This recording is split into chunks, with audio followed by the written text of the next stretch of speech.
হযরত আবু বকর সিদ্দিক রাদিয়াল্লাহু তাআলা আনহু আল্লাহর হাবিব সাল্লাল্লাহু আলাইহি ওয়াসাল্লামকে কত বেশি ভালোবাসতেন। হিজরতের রাত্রিতে আবু বকরের দরজায় দাঁড়ায়া আল্লাহর হাবিব সাল্লাল্লাহু আলাইহি ওয়াসাল্লাম যখন একটা ডাক দিয়েছিলেন, সাথে সাথে লাব্বাইক আল্লাহ ইয়া রাসূলুল্লাহ বলে দরজাটা হযরত আবু বকর খুলে দিলেন। আল্লাহর হাবিব আশ্চর্য হয়ে বললেন, আবু বকর রে, আপনি কি ঘুমান নাই? হযরত আবু বকর বলে, ইয়া রাসূলুল্লাহ ইয়া হাবিবাল্লাহ, ওগো নবীজি, যেই দিন আপনি বলেছিলেন আবু বকর রে আমার সাথে হিজরত করা লাগতে পারে, সেই দিন থেকে আজ পর্যন্ত আমি বিছানায় পিঠ লাগায়া ঘুমাই নাই। কখন আমার রাসূল আমাকে এসে ডাক দেবে, আর আমি যদি না উঠতে পারি আমার রাসূল কষ্ট পাবে, এটা মনে করে আমি এই দরজার সাথে পিঠ লাগায়া হেলান দিয়ে তারপরে আমি অপেক্ষা করতাম কখন আমার রাসূল আসবে। শুধু তাই নয়, ইয়া রাসূলুল্লাহ ইয়া হাবিবাল্লাহ, ওগো নবীজি, আমার ছোট্ট মেয়ে আসমা সেও অপেক্ষা করে, খানা পাকায় পাকায় অপেক্ষা করে হিজরতে যাওয়ার সময়, যাতে করে আমার মেয়েটা খানা আমাদের সঙ্গে দিয়ে দিতে পারে। আমার মুসলমান ভাইরা রে, হিজরতের সময় আমার রাসূল যখন পাহাড়ে উঠবে, আমার রাসূলের পাহাড়ে উঠতে কষ্ট হবে। হযরত আবু বকর সিদ্দিক রাদিয়াল্লাহু তাআলা নিজে কাঁধটাকে পালকি বানায়া আমার রাসূলকে কাঁধে বসায়া এরপরে পাহাড়ের উপর উঠেছে। পাহাড়ের গুহায় যখন অবস্থান নেবে, অবস্থান নেওয়ার সময় বলে, ইয়া রাসূলুল্লাহ, আপনি আগে গুহার ভিতরে যাবেন না, আমি আগে গুহার ভিতরে ঢুকবো, আমি দেখব কষ্টদায়ক কোনো বস্তু ভিতরে আছে কিনা। পরিষ্কার পরিচ্ছন্ন করে আমার রাসূলকে যখন ভিতরে নিলেন, নেওয়ার পরে বললেন, ইয়া রাসূলুল্লাহ ইয়া হাবিবাল্লাহ, অনেক কষ্ট আপনি করেছেন, আপনি একটু কাজ করেন, আমার রানটাকে বালিশ বানায় আপনি একটু ঘুমায়া যান। আল্লাহ রাসূল যখন ঘুমায়া গেলেন, ঘুমিয়ে যাওয়ার পরে হযরত আবু বকর লক্ষ্য করে দেখি যে ছোট্ট ছোট্ট অনেকগুলো গর্ত দেখা যায়।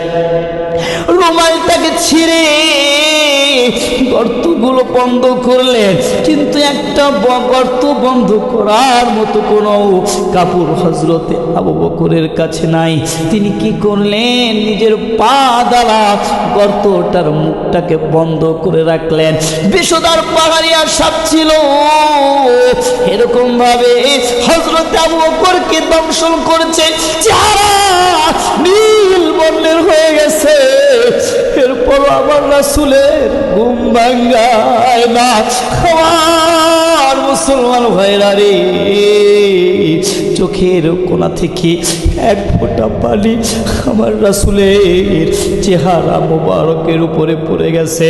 আমার রাসূল ঘুম থেকে উঠে বলে, আবু বকর রে, আপনার চেহারা নীল বর্ণের দেখা যায়, আপনি কান্না করছেন, কি এমন কারণ বলেন? বলেন আবু বকর, কি হয়েছে আমাকে বলেন। বলে, ইয়া রাসূলুল্লাহ, এই অবস্থা আমার পায়ে সাপে দংশন করছে। বলে, আবু বকর রে, আপনি আমাকে আগে কেন বলেন নাই, আগে কেন ডাক দেন নাই? হযরত আবু বকর বলে, ইয়া রাসূলুল্লাহ, অনেক কষ্ট করে আপনি এই পর্যন্ত এসেছেন, ইয়া রাসূলুল্লাহ, আপনি আরাম করতেছিলেন, ইয়া রাসূলুল্লাহ, আপনাকে যদি আমি ডাক দেই তাহলে আপনার কষ্ট হবে, এই জন্য আপনাকে ডাকি নাই। হযরতে মুহাম্মদুর রাসূলুল্লাহ সাল্লাল্লাহু আলাইহি ওয়াসাল্লাম আমার মায়ার নবীজি তার মুখ থেকে মুখমণ্ডল থেকে একটু থুতু মোবারক নিয়া হযরত আবু বকরের ওই যে ক্ষত স্থান আছে ক্ষত স্থানে লাগায় দিলেন।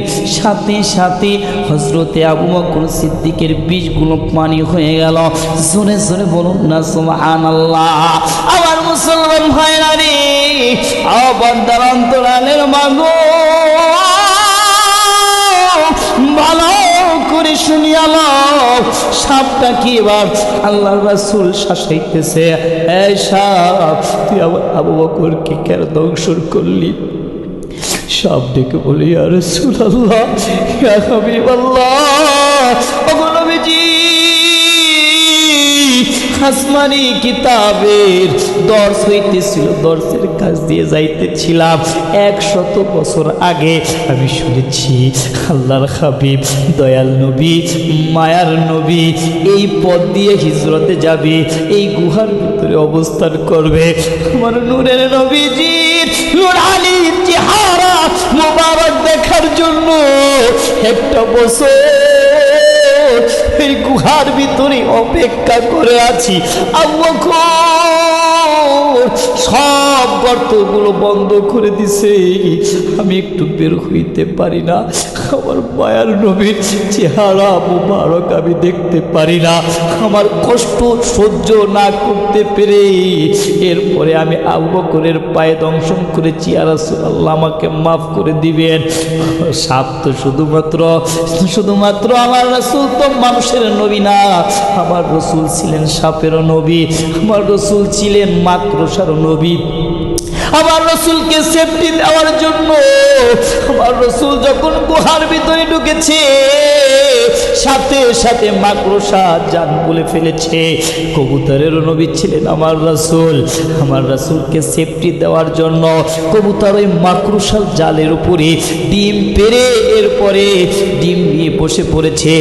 জোরে জোরে বলুন না সুবহানাল্লাহ।